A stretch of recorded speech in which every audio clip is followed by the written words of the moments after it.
How to submit your passport for TRV processing in Canada. Step 1. Wait for the passport request letter. This is the most crucial step.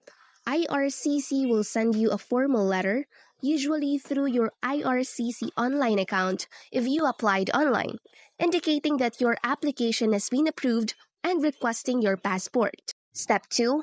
Check the passport requirements. The PPR will specify the passport requirements. Generally, your passport must be original and valid for the duration of your expected stay in Canada, or at least for the duration of the requested TRV. Have at least one blank page for the visa counterfoil. Step 3.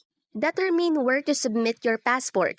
For applicants outside Canada, you will typically submit your passport to the Visa Application Center specified in your PPR. For applicants inside Canada, in-person submissions are generally not accepted within Canada for TRVs. Step 4. Prepare for mailing. Purchase 2 prepaid envelopes, for example, Canada Post Express Post in Canada, one for sending your passport to IRCC or VAC, and one for its return.